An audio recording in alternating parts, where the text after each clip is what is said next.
What's up, Scyushi Squad? We back in some more Trove, and closing off the new year, moving into the new year, rather. Sorry, this video is so late today.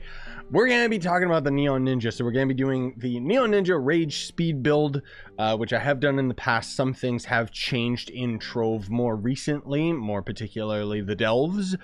So I'm going to have, updated tutorials on a couple other classes. I intended to get all of these out before we moved into 2021, but it seems like that's not going to be the case because there's still quite a few of the not so good classes that I forgot to do tutorials on. But anyways, for the Neon Ninja, it's going to end up being a pretty simple tutorial. But before we get started with that, I want to let you guys know, if you are new to Trove, you can use that sign up link down in the description, and then anything you end up buying out of the cash shop, I'll make a percentage of that sale. It's an awesome way you can support me. Thanks Gamigo for the opportunity. Thanks you folks watching at home for going that extra mile and helping me to pay the bills, because it sincerely does make a difference.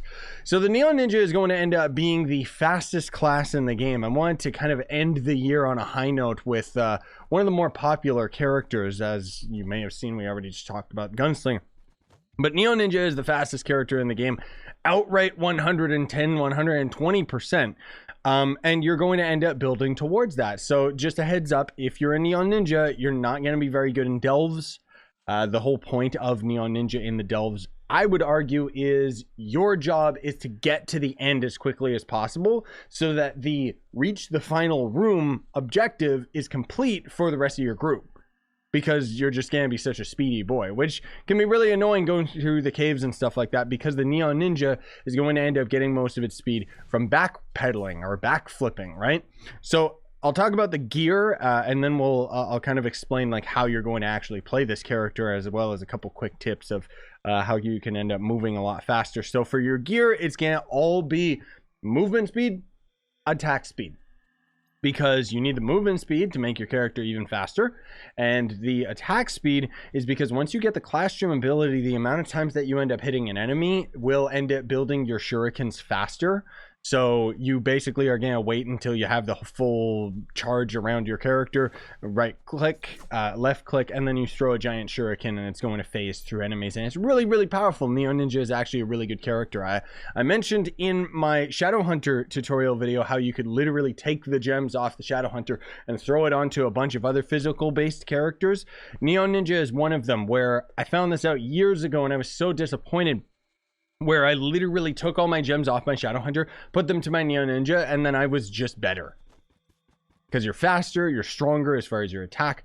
But anyways, for your movement, there's going to be a couple different things. So first of all, you're going to be backflipping, and pretty much anytime you backflip, you're going to trigger invisibility, and that's going to end up giving you extra movement speed. So you could theoretically just do this over and over again so that you can end up just walking forward with it, right? Or what is most common for Neon Ninjas is backflipping and actually having your camera the wrong way. So if you have a lot of jump, you can just do this, and you can see just how much ground you can end up covering. The only problem is that when you're in the air, you're not going to regenerate any of your energy, and energy is required for the backflip. So you kind of got to you got to time it correctly rather than just outright spamming it. Unless you're in a biome that permits you to be on the ground, because then if you have an energy regen ring, for example, or something, like, you literally will constantly regenerate your energy faster than you can expend it. So that's a really nice way that you can get around as Neon Ninja. The problem is that, as you see right there, you can end up bumping into a few things, which is kind of annoying. But that's why I don't have an energy regen ring. Oh no, that's my banner. There it is. Yeah. That's why I always have an energy regen ring, but as you can see, with just a stellar level 3, you do not need a good one in order to have your energy regen any faster or anything. But of course, a higher valued ring means that you're going to have higher energy regen for when you are expending all of your energy. So keep that in mind. The banner, I guess we may as well cover this right now. I got a visual bug just because of a mod that I'm using, but the best banners in the game are going to end up being the torches you get from Leviathans. The rarest item in the game, I would argue, is the permanent torch, whereas, the torches that you get from Leviathans normally have an expiration date, And the permanent torch is the legendary one that just lasts forever, but unfortunately you have to just get it completely random. With the Delves update, you can actually forge those torches, making them the highest light value for a banner or torch in the entire game. But I always just like using any of the ones that you get from Delves. I'm not too picky about it. You see this one's actually got an extra movement speed, so I'll take it. Not to mention the light value. The light value you want to have as high as possible, because light is going to affect how much damage you end up doing to geosurface enemies and enemies that are in the Delves. Yeah. As for your ally, this is clearly the wrong one. You're going to be using the Delves allies. So you're going to end up using, which one is it? Either, not Jingles. No, you're going to use the animated jug. Yeah. Animated Jug is going to end up being basically the exact same as Raptor Berserker, where you kill an enemy and you have a chance to end up increasing your movement speed, but the whole point is that the Animated Jug actually has a light value to it, so it's better than Raptor Berserker. That's basically the big thing that the Delves ended up adding, was all these different allies, not to mention just more ways of gaining light, right? So what you're trying to do basically with the Neon Ninja is you're constantly trying to proc all these different things that give you more movement speed, like Pyro Disc or your Animated Jug ally and stuff like that.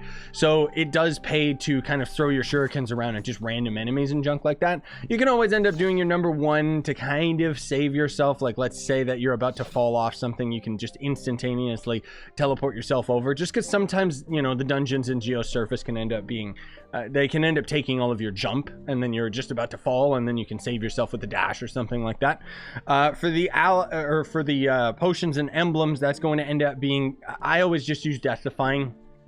Again, it's my go-to. You guys know why, especially as the Neon Ninja, you are going to be squishy. Neon Ninja dies so quickly if you have it built correctly, and even then, even if you have a lot of max health, Neon Ninja is super squishy compared to other characters. So I always like using this one, but you can do other things. Conjurer's Crucible is a good one, and then I mean there's a couple other ones that you can use, but honestly speaking, Death Defying is just my go-to. Heck, you could even use the Elysian Bandolier just so that you have extra flasks, so that you're constantly triggering your movement speed ability, which is going to end up being Trailblazing. For sure, you want to have that. A mandatory one, I guess, for like when you're kind of at the mid tier, you're going to want to use Martial and Sure Strike. But as you end up getting your crit rate or your crit hit, I've been playing too much Genshin. If you get your crit rate to 100% or over, as you can see in my case, then you can swap Sure Strike out for whatever you want. Unyielding Emblem will give you more survivability. The Zealous Emblem, I like using on Neon Ninja just because you could, again, be flying through the air, backflipping and stuff, and then you pop a flask, and then there's all your energy. You don't have to come back to the ground, especially because so many dungeons in Geosurface require you to be way up in the air, like the 5-star dungeons or even just the tall dungeons that you gotta climb up, right? But in order to end up having the combination of Trailblazing and Zealous, you're going to have to be strong enough that you don't need to use your Martial Emblem. Which is entirely possible, but that's like full-on end game for the Neon Ninja, so just keep that in mind. The ring, as I already mentioned, just get an energy regen 1, and I guess that's already it for all of your gear. I mean, food items, you can use some, I think there's like a food item that gives you movement speed, but honestly speaking, just the free range electrolytes right here is going to end up being your best bet. Now I'm going to swap over to the Vanguard just because the Vanguard has my physical set of gems. I don't really swap them out onto the Neon Ninja. I say that, and yet it seems I actually have my Neon Ninja at a pretty high power rank. So these gems seem like, yeah, I didn't even know that I had a second physical set of gems. Like, what? Okay, well, anyways, we'll go over to the Geminator then, so that we can end up taking a peek at that. Or Gem Forge, not Geminator, I'm an idiot.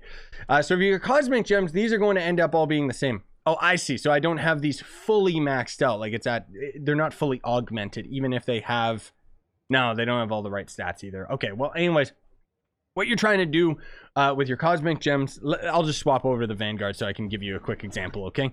So for the Cosmic Gems, you want to have 3 pearls into light, and then no pearls, but the extra stats are going to be physical damage and crit damage. You saw my Neon Ninja had the wrong stats, so that's why we're doing this. You can do one of two things. You can either use the Vampiric Cosmic Gem, just because it does give you a little bit of movement speed, and Neon Ninja is all about going fast, right? Or you can use Berserk Battler, just because then when you end up fighting enemies and stuff, you're going to build up your light value, which means that you're doing more damage.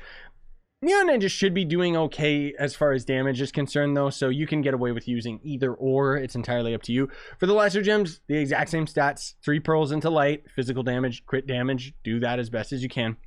And then what I like to call the 6x3 ratio, where, excuse me, water went down the wrong tube there, where all 3 of your empowered gems are going to have the same stats as 3 of your lesser gems, thus the 6, whereas 3 other lesser gems that are left over are going to end up having slightly different stats, thus a 6x3 ratio. This is just the easiest way I can explain it, but honestly speaking, you don't really need a nitpick. It doesn't make as much of a difference as you would think to change and do a couple little things. Like, you don't have to be exactly the same stats that I am right now is what I'm trying to get at. So anyways, for the empowered gems, they're going to end up being all the same stats, including your class gem, where you want to have 2 pearls physical, 1 pearl crit damage, and then crit hit.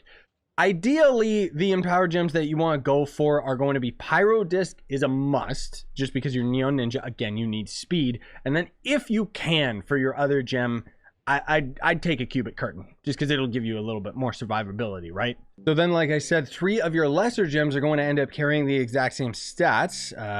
Let me see. So that's going to end up being right here. So 2 pearls physical, 1 pearl crit damage, and no pearls in your crit hit. 3 of your gems are going to end up being the same, 3 of your lesser gems, and then the other 3 lesser gems, you're going to be aiming for 2 pearls crit damage, 1 pearl physical, and then crit hit as the last stat. Now, again, it's not going to make as much of a difference as you would think. If you have more gems that have pearls and crit damage, that's fine, but the point is that you have to have your pearls all in physical and crit damage. Okay, none of them, you don't want any of them to end up having crit hit, because actually you will end up being very close, if not over 100% crit hit, meaning that you can actually swap any extra crit hit percentage that you have for max health to give you just a little bit of survivability, so that hopefully you don't get one shot by absolutely everything. But we are talking about Trove, and that's pretty much what the entire end game is. It's just getting one shot by everything. So anyways, gamers, thank you so much for watching. That should cover it. I hope you had a good 2020. I know it was pretty crazy, but hopefully New Year is going to end up being something even better. I'm excited for it either way, just because change is good. So I hope you found this video helpful. Smash like, sub for more, buy the merch you want to support the channel, and have yourselves a fantastic day, fantastic New Year, whatever time it is for you. We still got a couple other tutorials to cover for Trove classes, but it seems like they're just going to have to go into the new year. Sayonara and stay epic, gamers.